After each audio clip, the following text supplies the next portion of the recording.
If diets don't work, what does? I know this is a really big question, and it's a really important one for our day and age. This is the question I want to help you explore and discover your own answers to today. Think of this as a fresh start, a new beginning to maybe open up to a new way of looking at healthy habits and healthy living, and even losing weight. I'm Danielle Dinkelman. I'm a national board certified health and wellness coach, and I'm the author of the book, If Diets Don't Work, What Does? A doable, enjoyable guide to living the life you want.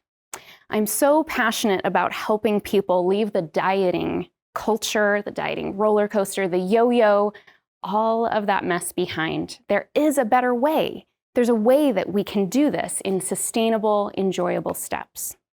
I invite you to take the next 10 minutes with me and go inward. Think of what your next best steps could be to improve your health and your life. In my book, I explore the damaging effects of diet culture. And the fact of the matter is that 95% of dieters will regain the weight that they lose within 1 to 5 years. That's staggering statistics. What's more is, in the United States alone, 45 million of us go on a diet every year. If you do the math, that's 42 million people that have tried and failed on these diets. So why do we keep going back? Why do we keep going to this roller coaster on and off again? Well, I think most of us think that this is the only option. We don't see any other options out there that are working. It's not talked about.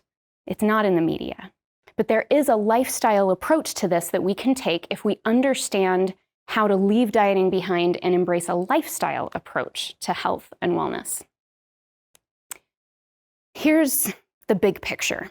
If you look at it in terms of what, how, and why we are changing our behaviors, if we take that dieting approach, they get it all wrong. We want to embrace a lifestyle approach to this. So with our what, it needs to be more well-rounded and more holistic than just the food we are or are not eating. There's more to it than that. In the how, this is the one that I get really fired up about. Dieting teaches us to go all in, this all or nothing, this white-knuckle grip on perfectionism. And that's really just not a sustainable way to make changes.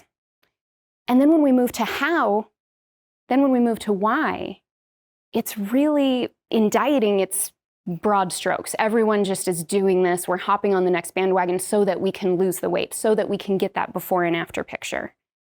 But I'm inviting you, if you're stepping into a lifestyle approach to health, to let it be more personal to you.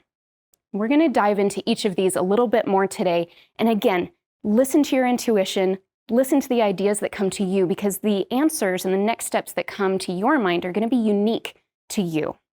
And that's the best way to go about this. So let's start with this well-rounded approach. Dieting tells us to be very tunnel vision, myopic around the food. But there's more to it than that, isn't there?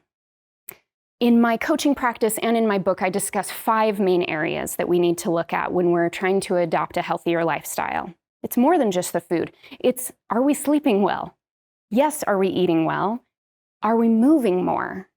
Are we stressing less? And are we adjusting our mindsets and our attitudes? These are the pieces of the puzzle that we need to slowly but surely start putting into place for ourselves.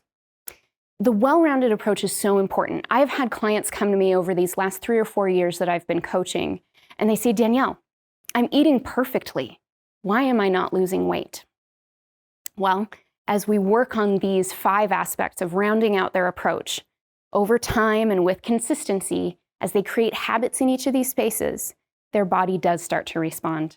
Their clothes will start to fit looser, they'll start to have more energy, and they do start to achieve that healthy outcome that they've been looking for so long. Taking that well-rounded approach works. Let's look at sustainability. When I say sustainable, I'm talking about, can we sustain this for a long period of time? Look at the last diet that you went on. Was it doable? Was it enjoyable? Probably not. And if it was doable, you were probably counting the days for that 6-week or 30-day program to finish. So how can we step into a lifestyle approach that embraces sustainable change and works with our nature that is always seeking a doable, enjoyable way? Dieting teaches us this go big or go home mentality, and we've got to abandon that if we want sustainable change. The fact of the matter is, the bigger effort you put over a shorter amount of time, the bigger burnout you're really setting yourself up for. So what do we do instead? One of the most powerful principles we can apply to a healthy lifestyle and just stepping and layering into healthier habits is this idea of flow. Flow is this sweet spot where we balance the difficulty of a new habit that we're creating and the skill level or capacity or ability that we have to work on that new habit. And you can see it goes onward and upward from there. The more you work on a new habit, maybe at level 1, the more you work on it, the more your capacity and your skill will grow, and so you'll be ready to level up the difficulty, and onward and upward you go. As you go along, there's another sweet spot to keep in mind. There's a lot of talk out there around, you're not going to grow if you stay in your comfort zone. And I agree with that. I think that's true. However, that doesn't mean that we should go into our panic zone. There's a sweet spot in between. Our learning zone. Are we engaged? Is it challenging? Yes, of course. Is it new and unfamiliar? Sure. But it doesn't have to be anxiety-inducing. You don't have to be a stressed out mess. You don't have to hate your life in this process.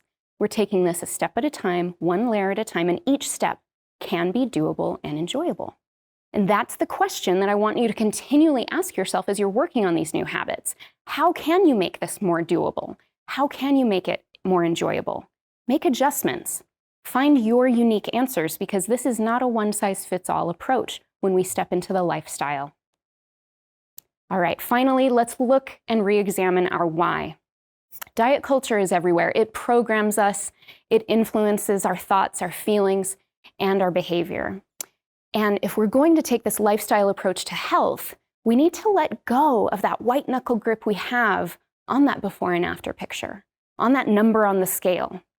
What if we focused less on losing weight and more on gaining health? How would that change?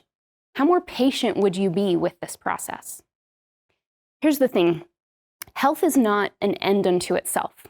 It's a means to an end. No one wakes up and says, well, I want to work on being healthy so that I can be healthy. No, we want to be healthy so that we can show up differently in our lives and for the people that depend on us. That's what this is really about. It's about quality of life. It's about fulfilling our greatest potential on this planet. The healthier you are, the more you're going to be able to create positive ripple effects and goodness in this world. So join me with this lifestyle approach, with leaving the diet culture behind. The next diet doesn't have the answer.